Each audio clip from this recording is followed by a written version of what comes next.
Il est Dieu. Il est Dieu. Il est Dieu. Et il mérite l'acclamation.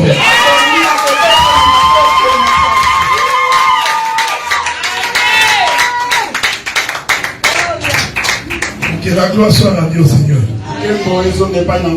Malgré la climatisation, mais on transpire toujours. Parce que nous dansons à l'honneur de l'Éternel. On n'a jamais dansé pour quelqu'un. J'ai toujours regretté le temps que j'ai dansé pour Zaïko. Nazali vraiment kokanisa tango akala tango na banayi kobine na mokili. Je regrette énormément. Nazali ko regretter makasi parce que véritable danse c'est avec le Seigneur. Kobine ya solo ezakati na nkolo parce que le monde ne paye pas jamais. Mokili futa kate. Amen, amen. Amen. Nous allons continuer notre marche de sanctification. Tokokoba kotambola na biso ya kopetolama parce qu'aujourd'hui nous allons prier. Et nous prierons pour des cas. Donc si quelqu'un a un problème, nous prierons pour toi. Je ne veux pas dire ton cas devant tout le monde. Non, quand tu vas t'approcher, tu me parleras certainement à l'oreille. Et nous prierons pour toi. Nous croyons que c'est lui qui a la foi, qu'il peut obtenir quelque chose de la main du Seigneur. Le problème, ce n'est pas Dieu. Le problème, c'est l'homme. Parce que Dieu, lui, il a déjà parlé. Et la parole de Dieu est infaillible. La Bible dit qu'il est le même hier, aujourd'hui et demain.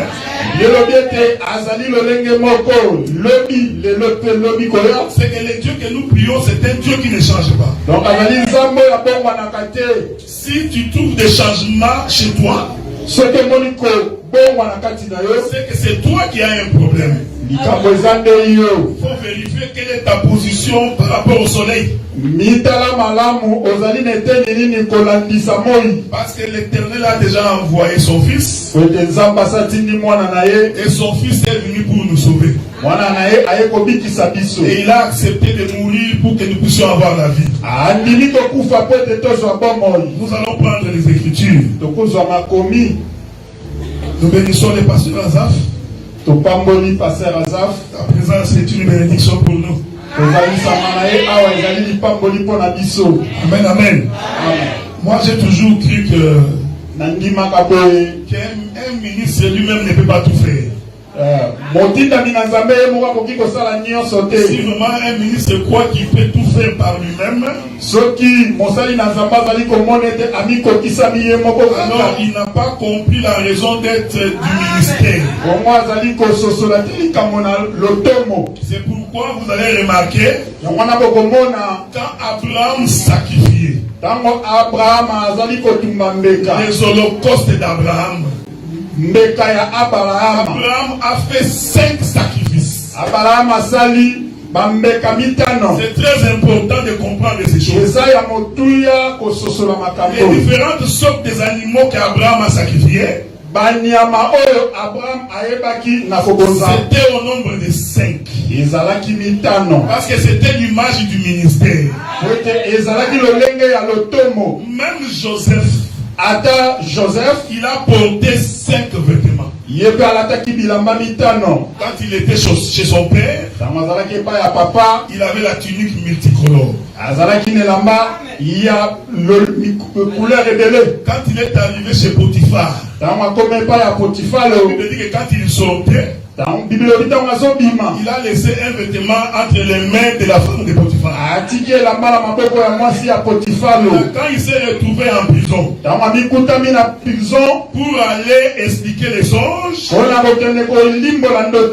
Bible dit qu'on enleva les vêtements des prisonniers, on lui fit porter un autre vêtement. Quand il s'est présenté devant le pharaon, il avait un autre vêtement.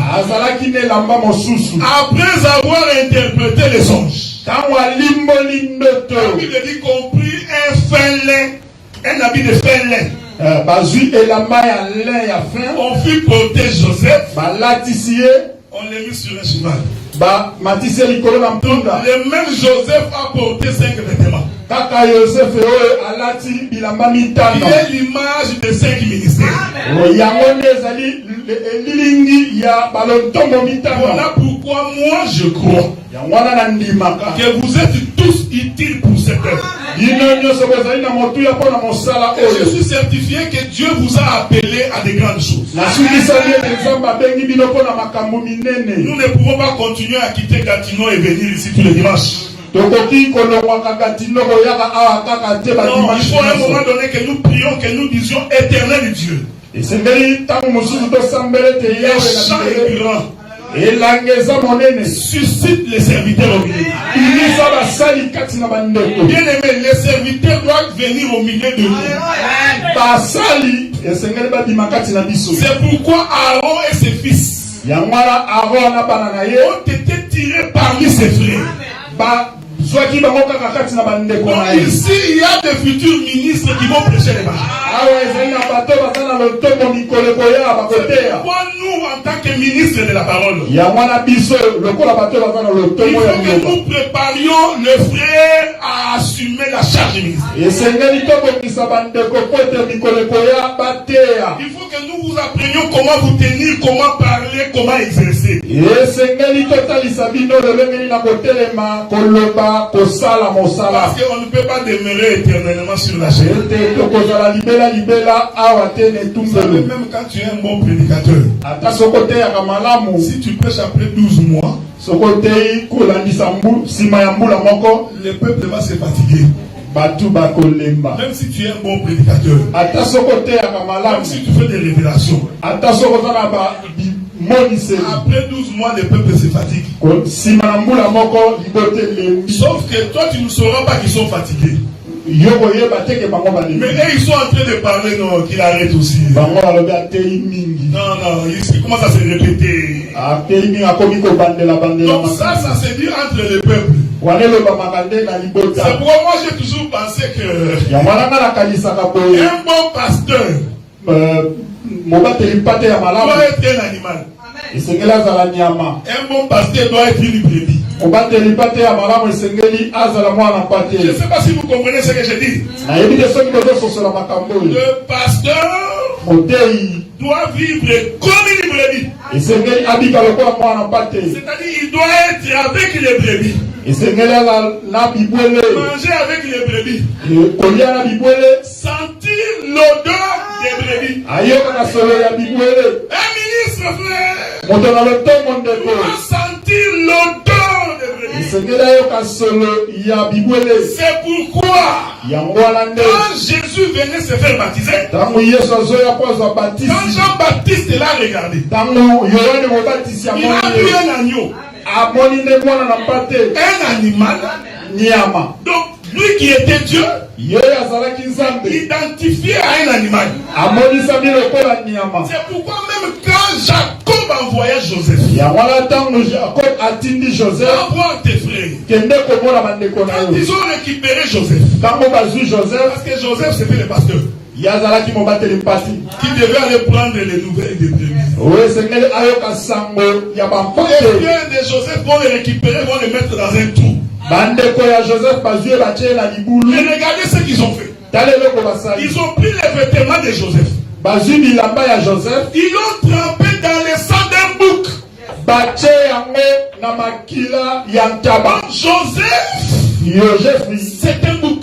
Azali bongo ntaba mobile. C'est pourquoi quand on a amené les vêtements devant le père, Yango wana ntango bamemi bilamba epai na papa. le père a senti l'odeur du bouc.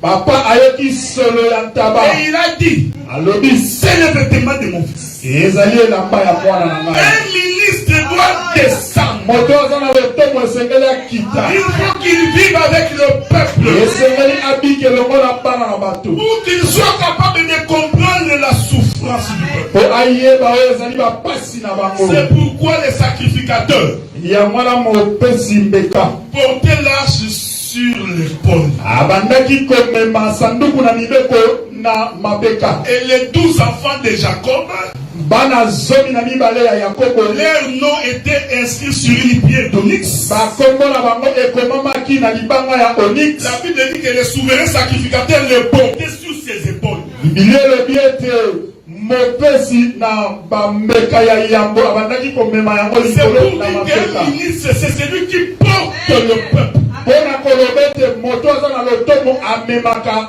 bandimi. Quand j'ai dit porter le peuple ici, Ntango nazoloba komema bandimi, c'est la capacité de comprendre le peuple, ezali likambo ya kososola bandimi, de supporter le peuple, kosiporte bango pour savoir comment les amener vers le Seigneur. mpona koyeba ndenge nini ya komema bango epai na nkolo. C'est pourquoi Yango wana nde quand Israël s'est déplacé, ntango Israel la azotambola, Bible dit que la nuée était devant.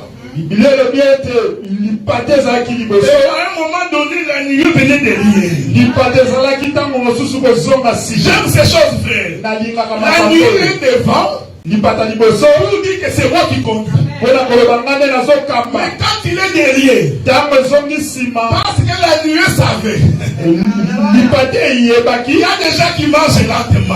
ezali na bato batambolaka Vous malembe. avez fait dans l'évangile, Yango wana nde na sango oyo nous avons des caméléons. tozali mpe na bato batambolaka malembe. Et lui, il vient là.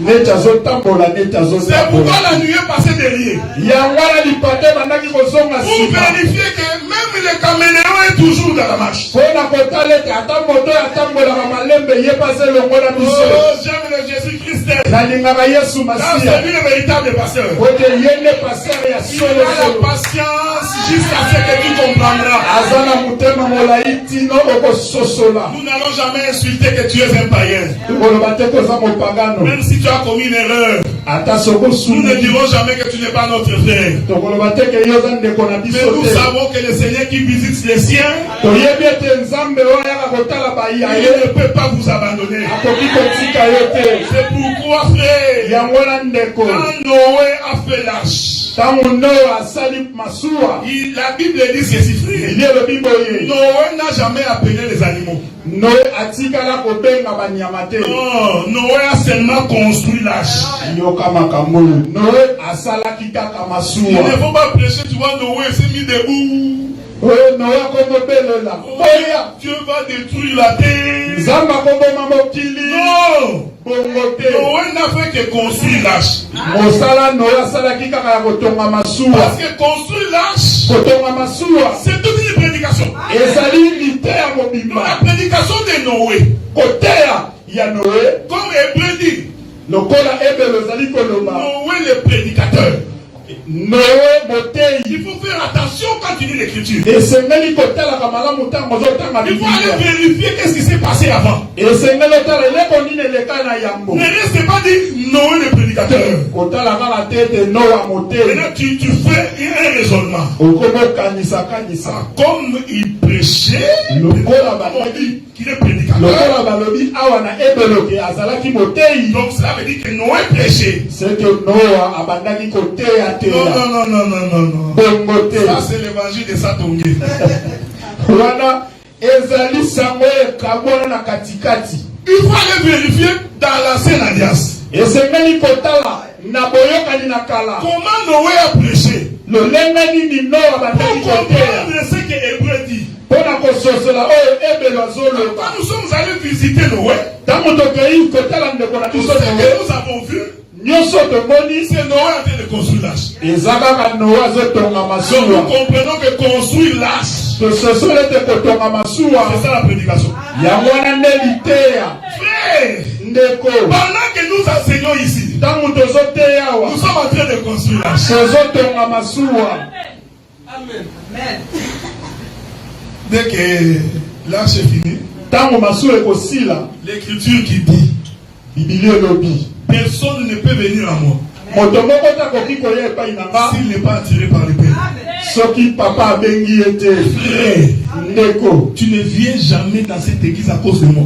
oyaka na eglize oyo te mpo na ngai. Si un jour Soki mokolo moko la folie entre dans ma tête libome mati na motu na nga et que je commence à vous dire nakomi koloba que si vous venez ici, soki boye awa parce que moi j'ai une grâce spéciale, po ete nga naza na ngolu ekeseni na bangolu je mosusu. te demande de prendre ta Bible.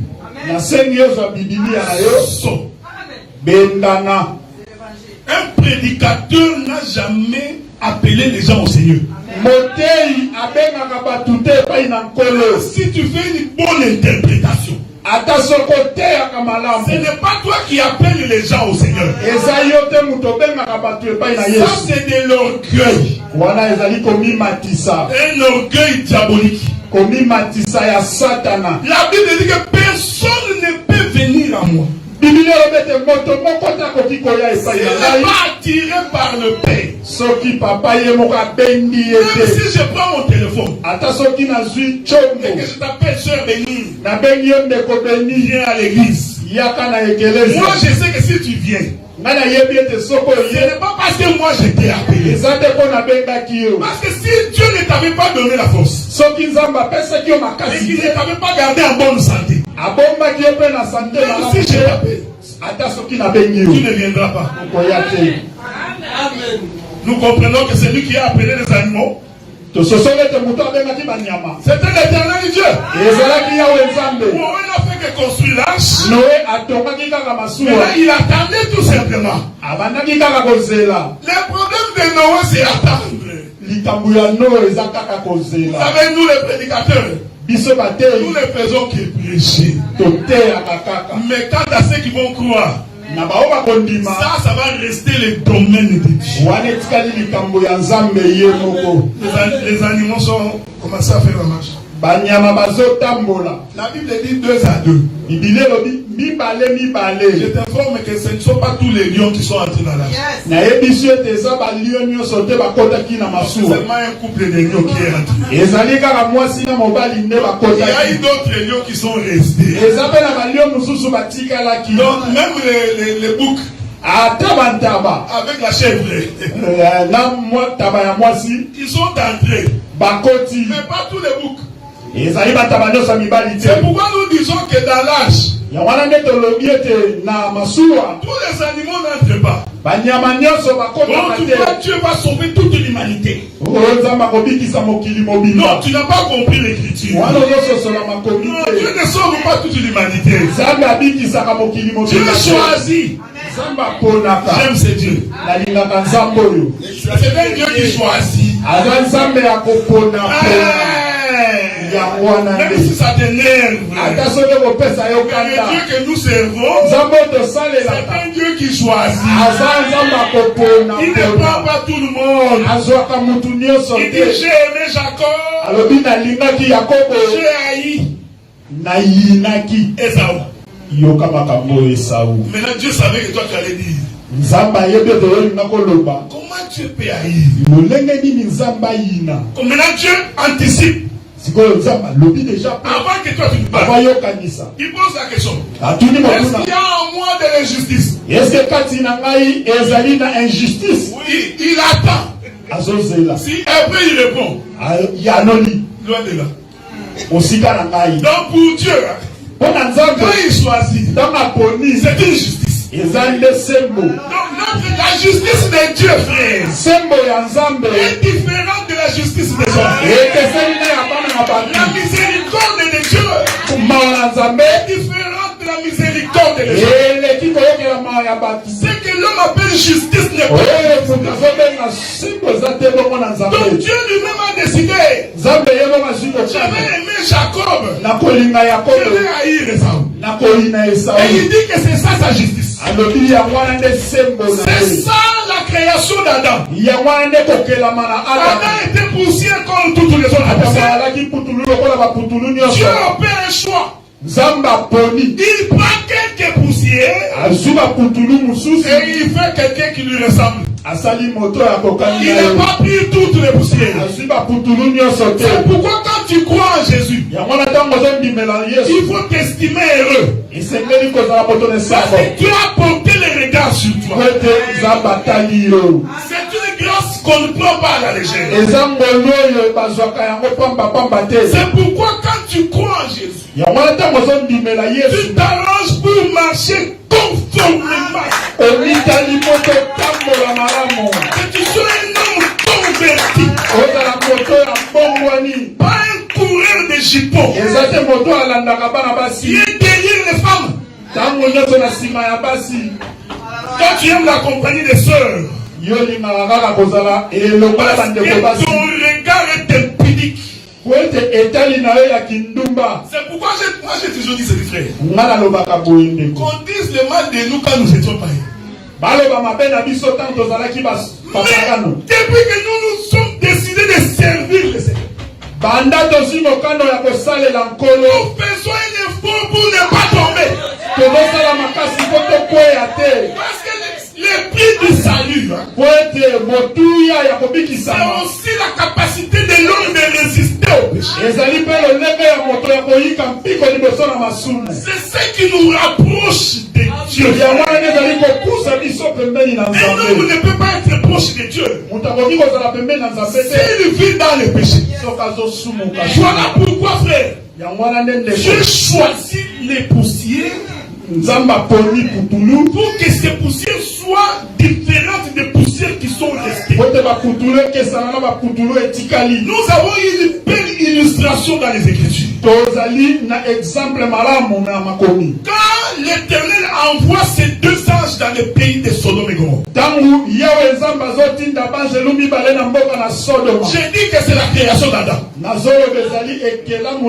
Ce qui se passe à Sodome et Gomorrhe, c'est la création d'Adam. L'Éternel jette les regards. Il voit que non, Sodome et Gomorrhe dans les ténèbres, parce qu'il n'y avait que les péchés. Mais quand Dieu regardait, il voyait l'autre. Est-ce que vous me suivez, frère? Au commencement, il n'y avait que la poussière. Mais quand Dieu regarde, il voyait Adam. Donc l'autre, il habitait le pays de Sodome comme tout homme qui habite Sodome. Dieu va faire un choix. Il décide que je vais aller détruire Sodome et Gomorrhe. En réalité, Dieu n'était pas allé pour détruire Sodome et Gomorrhe. Il était allé pour chercher l'autre. Est-ce que vous comprenez, frère? Il ne faut jamais prêcher comme ça. Mais dans le Seigneur, tu dois te séparer de ton lot. Abraham s'est séparé de l'autre. Donc le péché, c'est ton lot. C'est pas toi de ton lot. Ça là, c'est un raisonnement. Philosophie. Tu fais un raisonnement, quoi.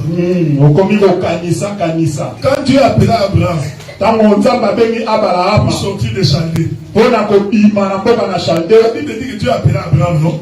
Mais Abraham est sorti avec l'autre. Vous ne vous posez pas la question. Dieu avait dit à Abraham. Il n'a jamais parlé à l'autre. Mais Abraham, lui, il a compris. Sortir veut dire.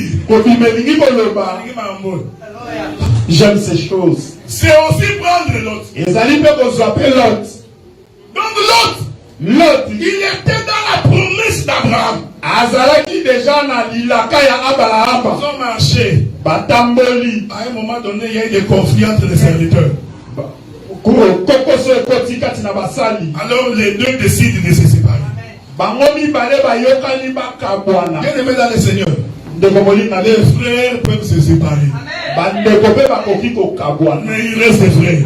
Vous savez ce que moi je ne comprends pas dans beaucoup de gens. Quand tu es séparé avec ton frère, il devient ton ennemi. Non frère, je peux ne pas me mettre d'accord avec l'apôtre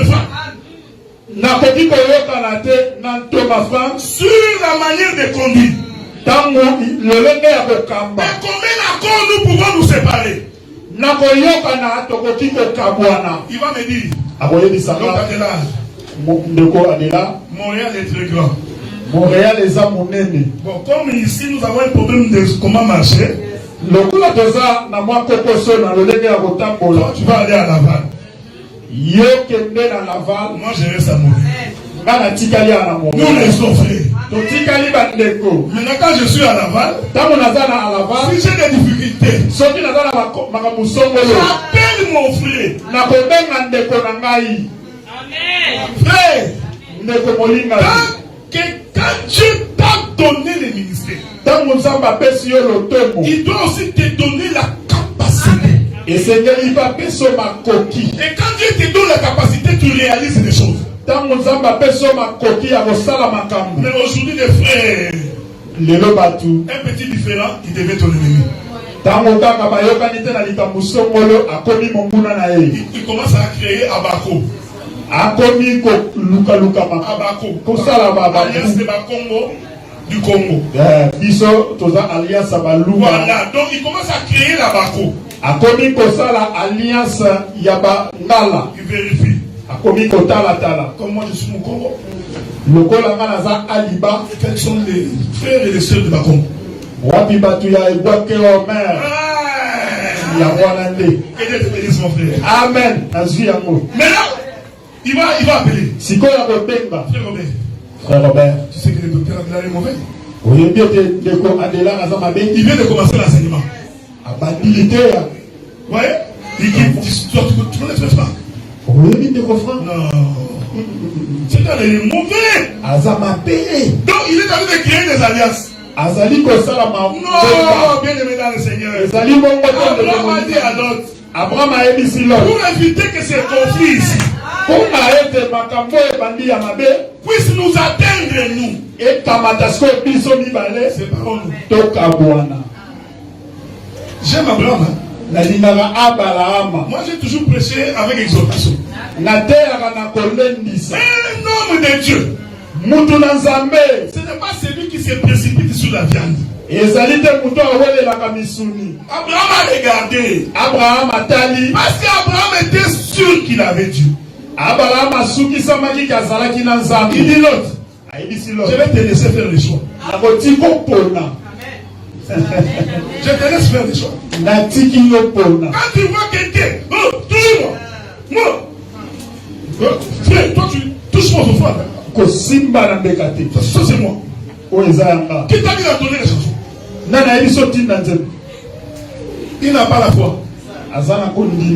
C'est pourquoi beaucoup des églises, il y a des conflits. Parce que les gens sont en train de se précipiter pour la gloire.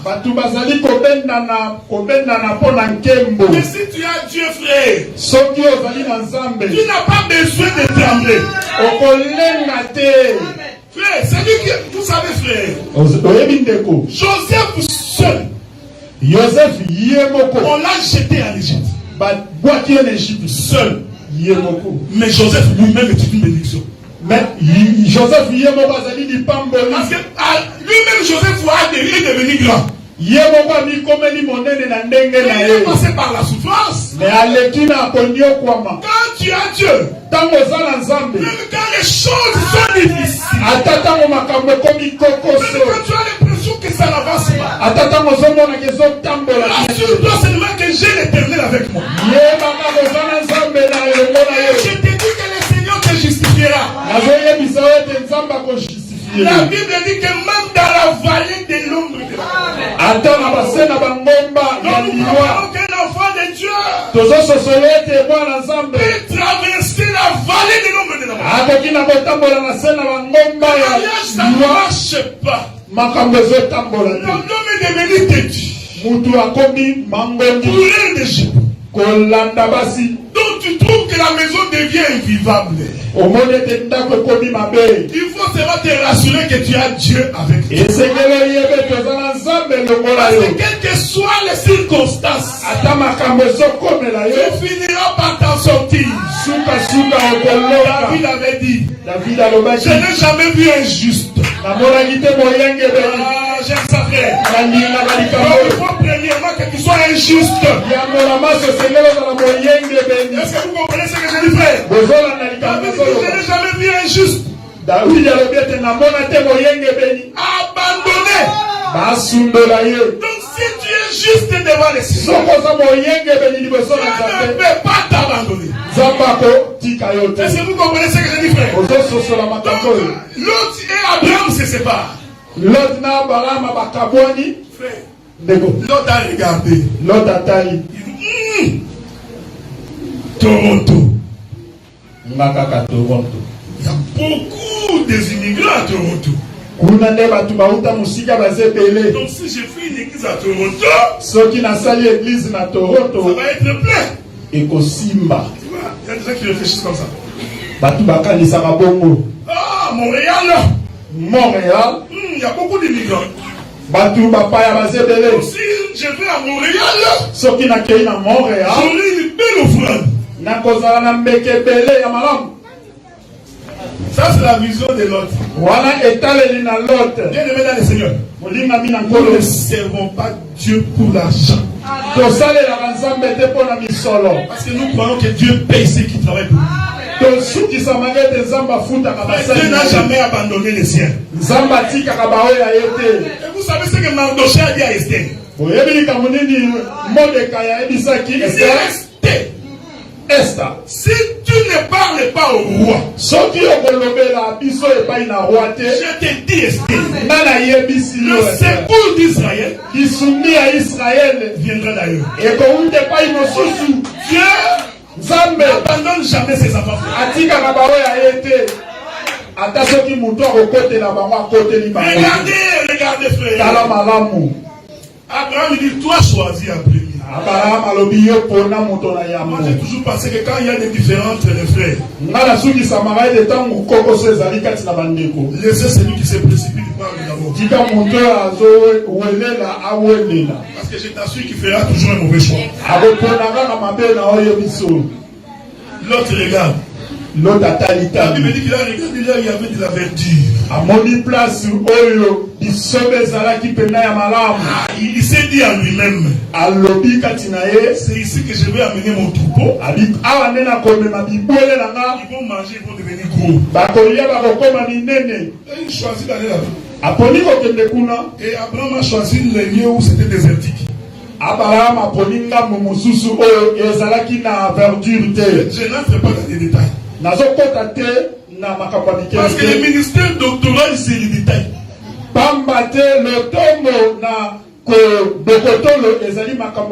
Cette marche d'Abraham vers le désert, c'est la marche des enfants de Jacob. Un peuple qui marche dans le désert. Il n'y a pas de verdure.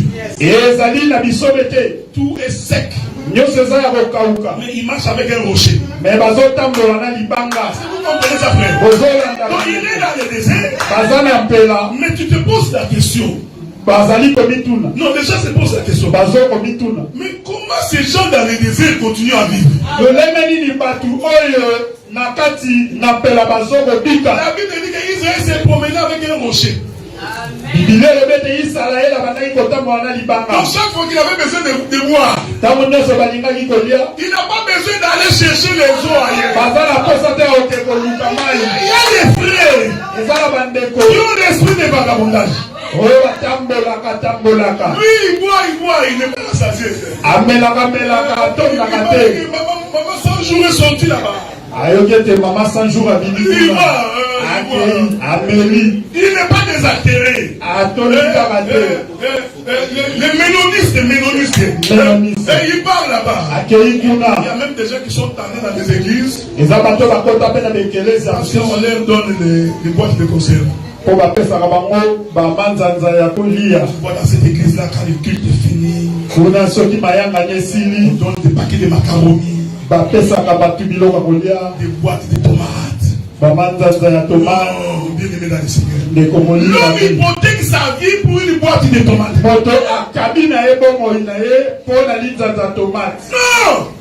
On n'entre pas dans une église comme ça. Il faut entrer quand il y a les rochers. Abraham a pris le côté du désert. Il y a des enseignements ici, beaucoup.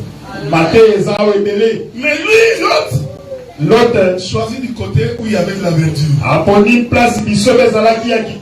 Maudit soit l'homme Celui qui est attiré par les regards. Non, frère. Les regards vont te tuer. C'est ce que le diable a fait. Il dit, est-ce que tu as réellement dit? Écoutez la réponse de Ève. Il a dit que Ève trouva que le fruit était beau à regarder. Qui avait dit que le fruit était beau à regarder? J'avais dit ça à Adam. Mais ce qui a attiré les regards d'Ève, c'est beau.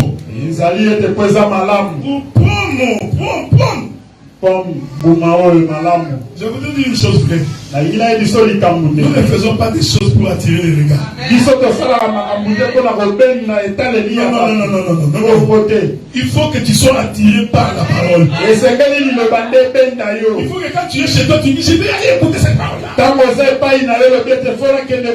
Ne viens pas parce que les rideaux sont beaux. Les rideaux c'est beau, hein? Tu vas aller prier là-bas. Donc tu crois que Dieu est dans les rideaux? Non! Les regards vont te tuer. D'ailleurs, le prophète Esaïe dit ça. Il dit, il est sorti comme une faible plante desséchée. Il n'avait rien qui puisse attirer nos regards. Jésus n'était pas du genre quand il passe, il faut que tu regardes. Moi j'ai toujours été contre les gens qui pensent que être pasteur c'est toujours être en veste. Donc s'il ne met pas la veste, il est mal à l'aise. Comme moi je souffre mon frère.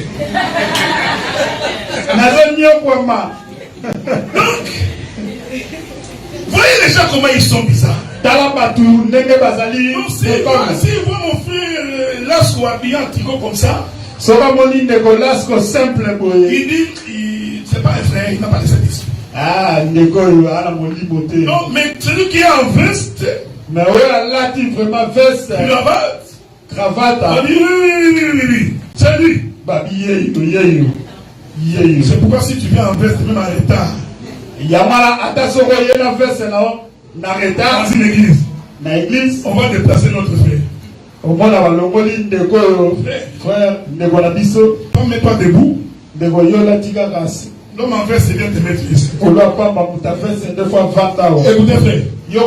C'est lui si c'est un frère. Il a aussi besoin de la vie éternelle. Si un frère arrive à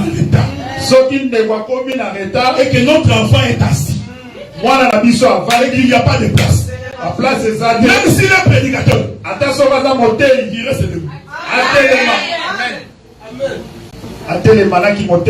Il apprendra à venir à temps. Parce que la Bible dit ceci, frère. Les sacrificateurs arrivaient avant le peuple. Israël ne peut pas amener son agneau. Il arrive au temple. Non, attends. Les sacrificateurs sont en train de faire des commissions. Ça, ce n'est pas la Bible, frère. Frère, si Dieu t'a donné le ministère, il y a des gens qui prêchent. Je te dis que c'est frère. Il y a d'autres gens qui prêchent parce qu'ils adorent le micro. Quand il voit le micro là, il est comme s'il peut mourir. Donc il dit, pasteur, viens saluer le peuple. Il lui prend le micro. Un jour, Zacharie. Non, on doit appeler saluer les gens. Là, tu commences à nous donner des explications. Oh non, tu vois la salutation chez les saints.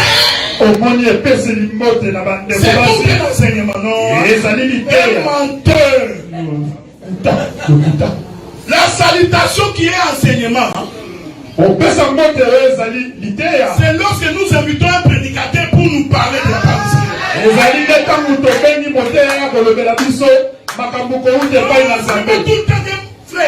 Les jours où je descends ici, si l'apôtre Franck monte ici, c'est lui par qui Dieu parle. Jusqu'à ce qu'il va finir. Ce n'est pas que pendant que lui est ici, il y a une autre bouche qui parle là-bas. C'est un désordre. Même si je suis un bon prédicateur, quand lui est du haut de la chaîne, moi je me tais. Viens saluer les gens. Zacharie chapitre 8, verset 14. Zakayo. Vous savez, Zakayo. Non. Bon côté. Non, frère. Bon côté. Mais est-ce que les gens lisent vraiment les Écritures? Est-ce que Batou Batanga vraiment Bibilia? Est-ce qu'ils ont lu les caractéristiques des serviteurs? Est-ce que Bayebi le lenge ya Mosalis? La Bible est définie. Bibilia ezali kotalisa la manière des serviteurs. Le lenge mote ya kokiko zala. Les serviteurs ne trônent pas sur le peuple. Mosali na Nzambe akonzaka babi. Les serviteurs servent le peuple. Mosali na Nzambe asale la kande libota. Beaucoup de nos prédicateurs sont devenus des rois dans l'église. Bate ebele bakoma bakonzi. Il ne peut pas toucher le micro. Même si ça tombe ici. Frère Miguel. Il faut passer là-bas pour fixer. Alors que lui, il peut même être dans l'église, mais il ne le fait pas. Un ministre, frère. Quand un frère te dit qu'il est à Laval, c'est ça la charge ministérielle. Il te dit que je suis à Laval. Je ne sais pas comment arriver à l'église. Si tu as un véhicule, avec ton carburant, tu vas le chercher à Laval. Dieu te payera. Il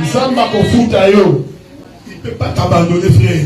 Je vous ai dit, il y a un jour, moi, je donnerai mon témoignage. Je viendrai juste pour donner mon témoignage. C'est pourquoi j'ai toujours pensé que quand Dieu t'a fait échapper la mort, il est impossible que j'abandonne la voie de Dieu. C'est pourquoi Dieu a créé la mémoire et le souvenir. Chaque fois que Israël péchait, Dieu rappelait toujours à Israël. Souviens-toi. Comment tu étais en Égypte? Comment tu souffrais? Souviens-toi que c'est moi l'Éternel Dieu. Qui t'ai porté sur mes ailes.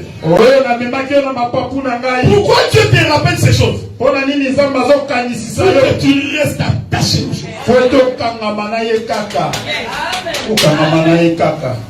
L'autre est allé. Et il s'est retrouvé dans le pays. Vous voyez la prédication à faire. Même quand je fais l'exhortation, je rentre sur mon sujet. Pour marier mon exhortation à mon sujet. Il s'est retrouvé à Sodome et Gomorrhe. C'est ce que nous sommes aujourd'hui.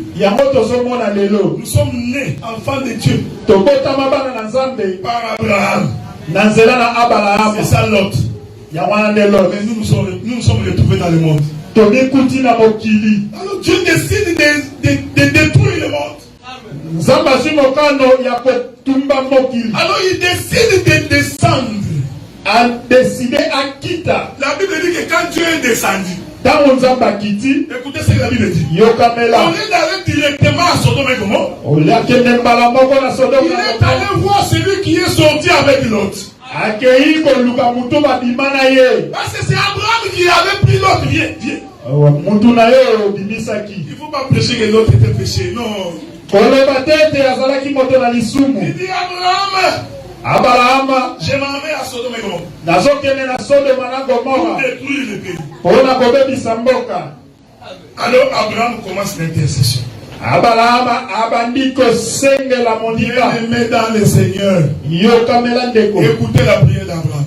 Yoka le sambo ya Abraham. Ô éternel Dieu.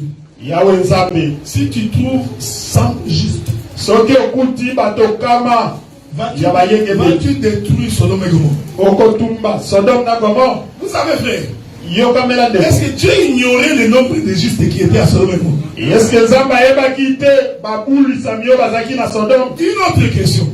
Motuna mosusu. Est-ce qu'Abraham connaissait quelqu'un à Sodome et Gomorrhe? Est-ce que Abraham ayebaki moto na Sodome ape Gomorrhe? Si ce n'est que l'autre.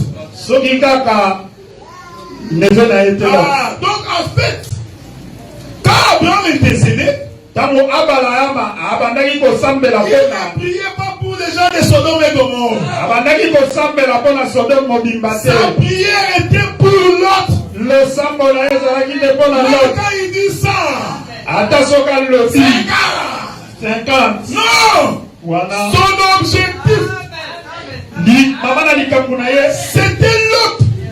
ezalaki mwana kasi na ye Parce que l'autre avait le sang d'Abraham.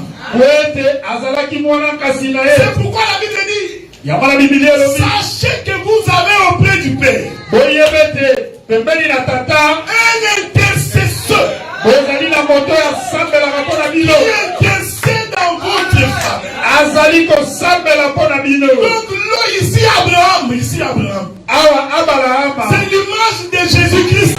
azali lolenge elili ya Yesu. Et l'autre, c'est nous. eza nde biso. Si nous sommes sauvés, soki c'est tokobikisa à cause de l'intercession d'Abraham. ezali mpona kosambela ya Abrahama. J'ai dit, même si j'en trouve 10, ata soki namoni 10 je ne détruirai pas Sodome. nakodetruire te. Les anges arrivent. baangelu bakomi. Que Dieu vous bénisse.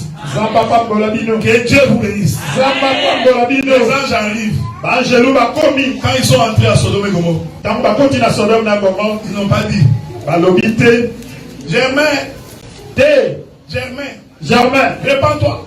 bongwana Germain Dieu va détruire la terre. nzambe akobebisa Il faut mboko. lire le texte. fo kotanga makomi. Ces jours-là, quand les anges venaient, mokolo yango ntango baangelu koya la Bible dit que l'autre est allé se mettre à la porte. biblia elobi ete Lot akendaki kovanda À la porte de la ville. na ekuke na mboka. Tout ça, ce sont des enseignements. wana eza matei. Quand celui qui doit rencontrer Dieu, moto oyo esengela kutana na il nzambe doit sortir de la ville esengela bima na et mboka qu'il vienne se mettre à la porte. avanda na ekuke. Personne ne peut aller au pays. moto moko takoki kokende epai na papa S'il passe par moi, soki akoleka epai na donc ngai je te. suis la porte nazali ekuke qui mène au ciel. ezomema na lola. Les anges arrivent, frère, baangelu bakomi ndeko directement chez l'autre. ti epai na Lot. Tu es le bien-aimé de Dieu. ozali molingami na nkolo. Quand Dieu envoie son message, ntango nzambe azotinda sango na il ye envoie pour son enfant. azotinda yango mpo na mwana na Les ye. anges sont venus directement chez l'autre. baangelu bayekaka epai na Lot. Ils ne sont pas entrés dans la ville. bakotaki na mboka te C'est pour te dire, frère, mpo na koyebiso quand nous prêchons comme ça, ntango tozoteya en boye réalité, c'est un message qui t'est destiné à toi.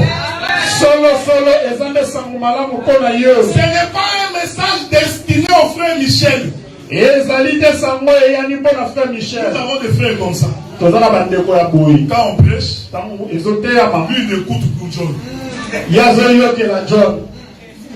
Tu as écouté le message d'aujourd'hui. oyoki Ça, c'est vraiment John, hein? wana John yohane Mais vous savez, il y a des gens qui sont bizarres. Hein? eza na bato Est-ce baza. que John lui-même n'a pas les oreilles pour écouter? est-ce que John ayebisi oyokela ye. Donc nous avons des gens comme ça.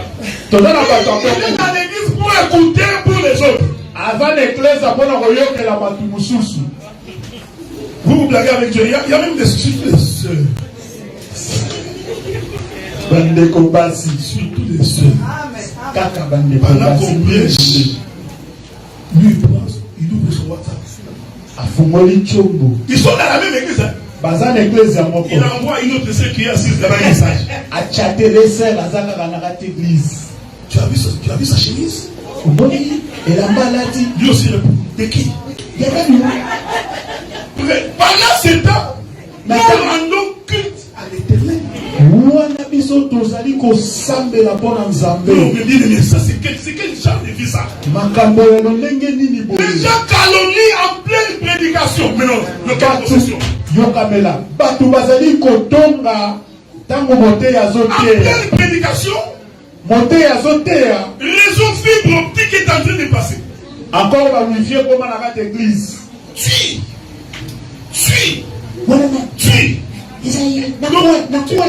Donc tu combats beaucoup de démons.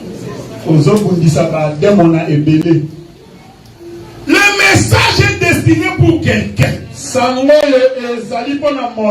Dieu parle, écoute pour toi-même. N'écoute pas pour bénir. Bénir ses propres oreilles, il va écouter. C'est pourquoi les anges ne sont pas allés voir Bernard. Ils sont allés chez l'autre. Il dit l'autre. L'autre aussi a compris que Dieu va détruire la terre. Nous reviendrons sur ces choses. Parce qu'avant de détruire la terre, l'autre doit entrer dans la maison. C'est très important. Et les anges ont dit à l'autre, la maison qui aura les fils cramoisis, c'est cette maison-là qui sera épargnée.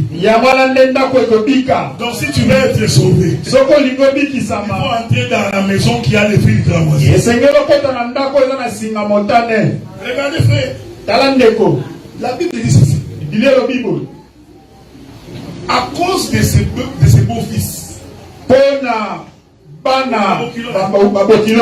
que les maris des fils de l'autre étaient attachés à Sodome et Gomorrhe.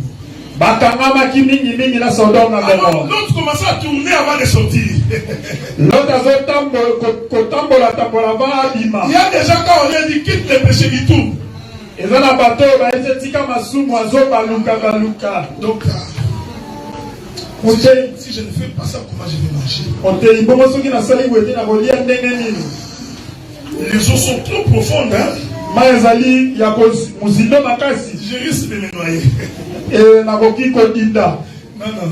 Jésus a dit à Pierre, marche sur les eaux. Vous savez, quand Pierre a commencé à marcher, il ne s'est pas posé la question comment il va marcher. C'est marqué, il s'est mis à marcher. Dès que Pierre a commencé à douter, c'est là qu'il commence à se noyer. Ne donne pas de conditions à Dieu. Quand Dieu dit fais, fais-les. Comment ça va se passer? Toi tu ne connais pas. J'aime cet homme aveugle. Mais si cet homme là il a des démons, moi je ne sais pas. Moi je sais qu'il ne fait chaud. Il a pris la boue. Il m'a dit il avait un Siloé. Je suis allé me laver. Et j'ai vu. Ne me demandez pas comment. Moi tout ce que je sais, j'étais aveugle. J'ai vu. Bien aimé les miracles de Dieu. Ne te demande pas comment ça va se passer. On m'a dit que c'est le juge là qui a mon dossier de l'immigration. Il ne pardonne jamais. Je t'informe ce matin. Ne te pose pas la question comment ça va se passer. Crois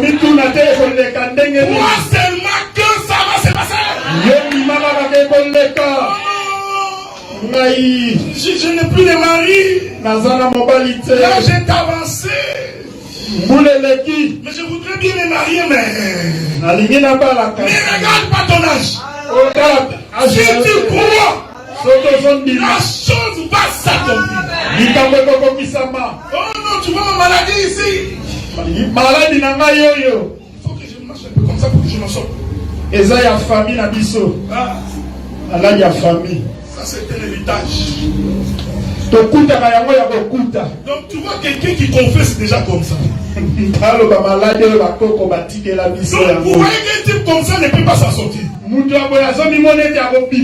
pose pas la question comment ça va se passer. L'autre a commencé à tourner. L'autre a tourné. La Bible dit ceci. Les deux anges. Il prit l'autre par la main.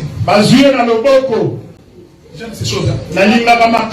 Deux anges qui techniquement doivent avoir 4 mains. La Bible dit qu'ils l'ont pris par la main.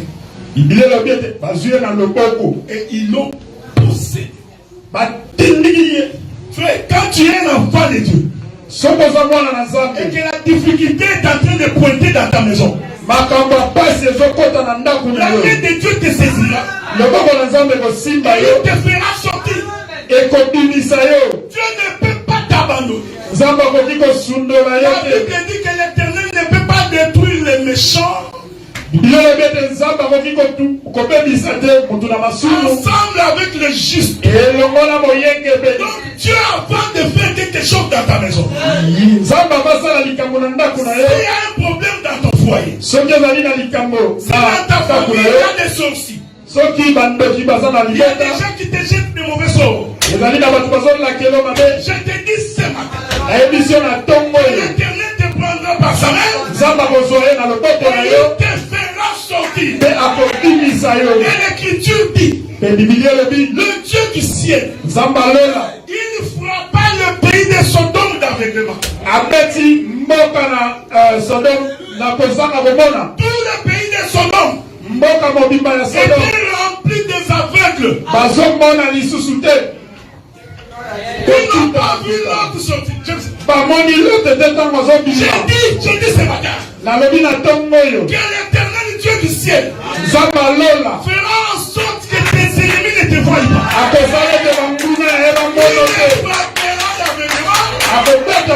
Il va ouvrir une fenêtre pour que tu sortes. Est-ce qu'on peut se mettre debout? Est-ce qu'on peut se mettre debout? Nous prions un Dieu puissant.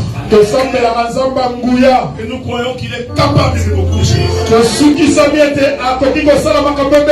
capable de te guérir. Il est capable de te donner la vie.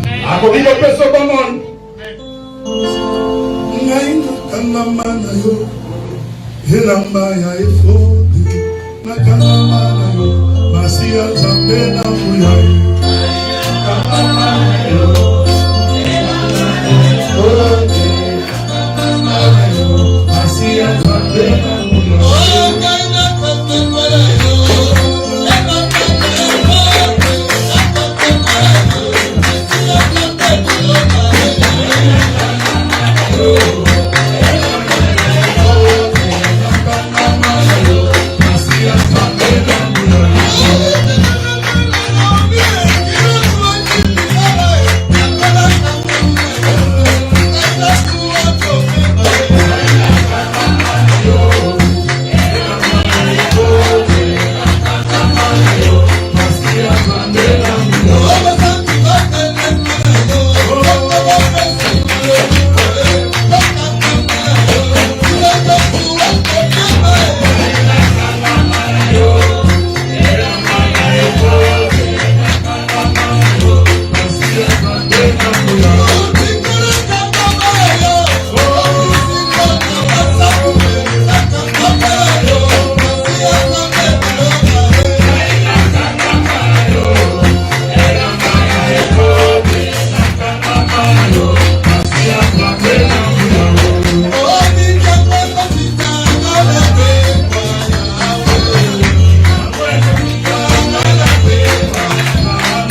Pour un souci quelconque, je voudrais que tu t'approches pendant que nous chantons.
Yeah.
Devant nos mains,